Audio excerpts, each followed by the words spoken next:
You've set yourself a goal to lose weight, and so far, you're doing brilliantly. Your weight is going down, you're super motivated, and things are all going smoothly. Then suddenly, for no specific reason that you can work out, you stop losing weight. This is super frustrating, and unfortunately, not an uncommon event when someone is trying to lose weight. It's called a weight loss plateau, and it can be tricky to deal with because it can ruin your motivation and stop you reaching your goals. For some people, they can even spell the end of their efforts to lose weight, or cause them to regain weight because they stop following their plans and let things slide. It doesn't need to be that way though, and there are absolutely things you can do to get back on track. In today's episode, I'll run you through what a weight loss plateau is and my top strategies on how to break through it so you can continue losing weight.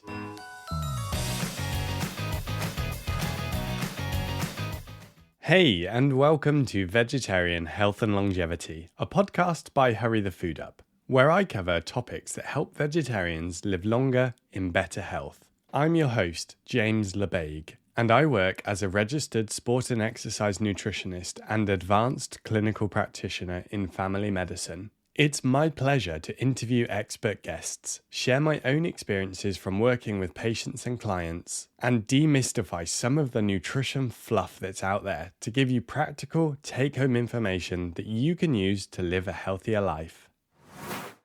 Weight loss plateaus can be incredibly frustrating, especially when you've been putting in the effort and seeing progress, only for the scale to stubbornly refuse to budge.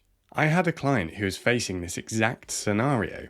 She had been doing fantastically well, losing weight at a slow, steady rate, making great decisions, and generally just doing awesome. But then her weight loss stopped, and she, understandably, felt upset and had what I would affectionately refer to as a wobble. We'll pick this back up again later because we were able to find out what was causing this and get her back on track. But for now, let's go through what a weight loss plateau is and why it might happen to you.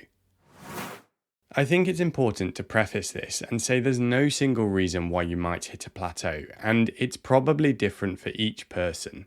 However, from my experience working with one-on-one clients and from our Hurry the Food Up membership groups, there are some common themes which I see which can cause it to occur. More often than not, it's actually a combination of these which contribute to it, but by carefully examining these areas, most people can break through this plateau and start losing weight again. There's an incredibly interesting thing that happens when you lose weight. Your body views weight loss as starvation, or at least that you're consuming less energy than it requires, so it starts to decrease its metabolism to conserve energy. If this occurs over a long period of time, then your metabolic rate can drop significantly, which can make it harder to lose weight, because essentially your body is reducing its metabolism as much as possible by shutting off the parts which aren't absolutely crucial, thereby conserving energy. So this metabolic adaptation is actually a negative, and I'll talk you through how to get around this later on, and it might not be the answer that you're expecting. As you lose weight, your body requires fewer calories to perform the same activities because moving a lighter body demands less energy. This reduction in calorie expenditure can lead to a plateau if your calorie intake remains unchanged. Adjusting your physical activity level or dietary intake in response to this can help overcome this cause, although it's fair to say that the overall magnitude of this is not likely to be large by itself. But when combined with the next problem, this reduced calorie burn can be important.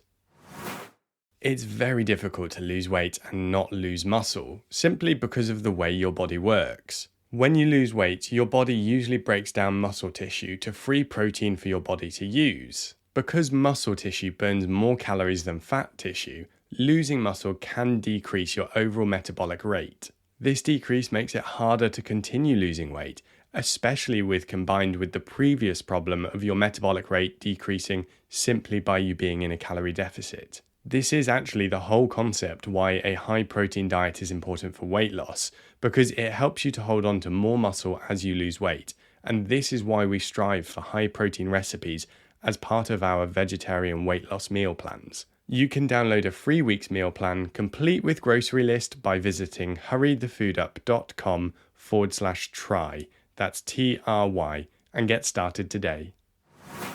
Before we move on to the next possible problem, I'd also really encourage you to do strength training if you don't already, because it has so many benefits.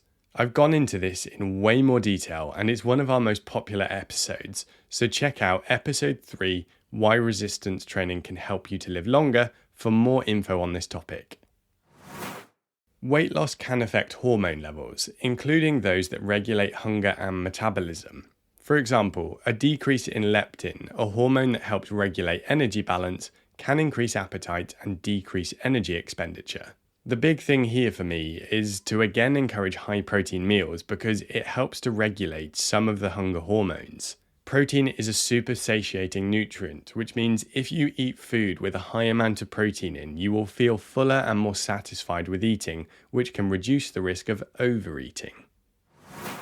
At the start of this podcast, I mentioned about a client who had been losing weight and then hit a plateau. To start with, we were both confused by it because nothing had really changed. Of course, it could have been one of the more undetectable changes, such as her metabolic rate slowing down, but this time it wasn't actually the cause. I decided to take it back to the basics with her, talk through her diet, and I asked her to take photos of her meals for me. Throughout this process, she sheepishly confessed that she thought she knew what had happened. By taking the food photos, she had started paying more attention to her meals and started to portion properly. Previously, she had been really hot on this, but by her own admission, she had been way more lax and realised she had been adding more food than before. So she made a change herself, started tightening up and getting back with her plan, and within a week or two, the scales were moving back down again and she was successfully losing weight. When you've been following a weight loss diet for a while, and especially if things are going well, it's easy to let your focus slip, and this bigger portion size is a prime example.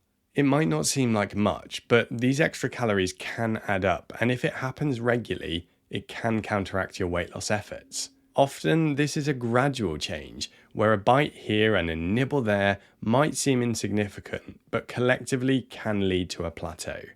As I mentioned with my client, going back to the basics, tracking or logging her food in some way and being critical led to the answer of her plateau, and she was able to change her eating habits. Have you ever started out on a new project and felt so excited? I can think of a number of them when it's basically been all I've thought about and I'm just itching to make progress. Some people feel like this when they start with a weight loss plan. They're making positive changes to get to where they want to be. They've set up strategies and they've told someone to hold themselves accountable. This motivation is fantastic and super beneficial, but like with anything, it can wane over time. When this happens, it can change your adherence to your diet and exercise plan. You might not be completing all your planned workouts, and you might be a little more lax in what ingredients you add to your recipes. This isn't necessarily a bad thing, but it might be the cause of why you plateau.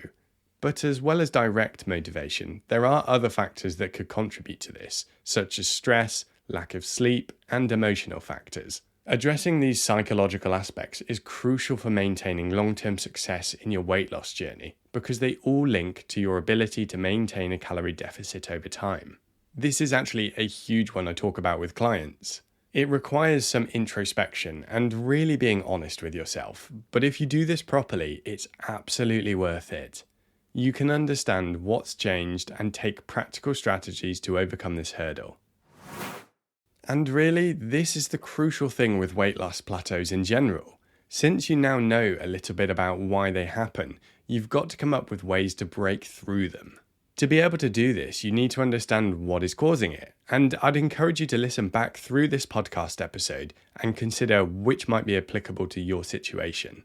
But I'm going to talk through some of the main strategies I work on with my clients because they're the ones that make the most difference, and I suspect the final one might seem a bit confusing to you at first. One of the key strategies to break a plateau is to increase your activity level. Now, I need to make a key point here and say that I'm not suggesting that you specifically exercise more and more until you lose weight, because that's not the aim. What I want you to do is check in with your previous activity levels and see if anything has changed. Are you doing less exercise than before? Have you dropped that pesky early morning gym session because you've been doing really well and it's actually a bit of a chore? Or are you working from home a bit more? Or have you started driving to more places because the weather has turned colder? Checking in on your activity level and being honest about whether it has dropped is an important part of breaking through a weight loss plateau. And while some of these might seem minor, when combined or repeated every day, they can have a significant impact on your ability to lose weight. So if you have reduced your activity levels, then it's time to add a bit more back in, both because it will help you lose weight and it's healthier to move more. If there hasn't been a change in your exercise or activity levels that accounts for your weight loss plateau, it might be time to add some calories back in. Yep, you heard that right. More calories, not less. Now, I'm really aware this might sound super alien to people, but it can be so important, so stick with me. As I mentioned earlier, when you're losing weight, your metabolism gradually slows down, and it can slow to the point where you're at an equilibrium, meaning you're no longer losing weight, even though you are eating the same as before. By adding calories back in, the aim is to increase your metabolism from the depressed state that it was in, allowing you to start losing weight again at a sensible calorie intake. Simply dropping your calories further can put your body under more stress and make you way more at risk of nutrient deficiencies and energy depleted states, which isn't healthy. Now, there are mixed opinions and research on how best to add calories back in, with two main strategies. The first is a short-term calorie increase, where you add about 500 calories extra per day for 1 to 2 weeks, then return to the calorie level that was working before you hit the plateau. This method should be enough for your body to start increasing its metabolism and getting you back to your baseline levels. The second option is reverse dieting, and this involves gradually increasing your calorie intake over 4 to 10 weeks. This approach is more gradual and reduces the likelihood of overeating or gaining excess weight. It requires a more structured approach to meal sizes, and calorie counting can be super helpful in this scenario. Personally, the choice between these methods depends on your preference. Reverse dieting requires you to be more thorough and strict, but can be incredibly effective. On the other hand, a short-term calorie increase of 500 extra calories a day, effectively an extra meal or slightly more food at each meal, is easier and might be the better option for some people. Regardless of the method, adding calories back in and allowing your body to adjust is crucial for those who have been losing weight for some time and hit a plateau without a clear reason. With both of these approaches, and weight loss in general, it's important to set expectations beforehand. It's highly likely that you will plateau at some point, or even put weight on. This is part of the journey and why you have to see the bigger picture. Hitting a weight loss plateau is a common experience, and it doesn't mean that you've failed. Stay patient, stay consistent, and most importantly, be kind to yourself. Look through your diet, your lifestyle, and consider what might have changed, and then take actions to get yourself back on track. If you found this episode useful, then I'd really appreciate it if you could leave a quick review on whatever platform you're listening on. It'll only take a moment, but it makes a huge difference and helps the podcast spread to more like-minded people like you.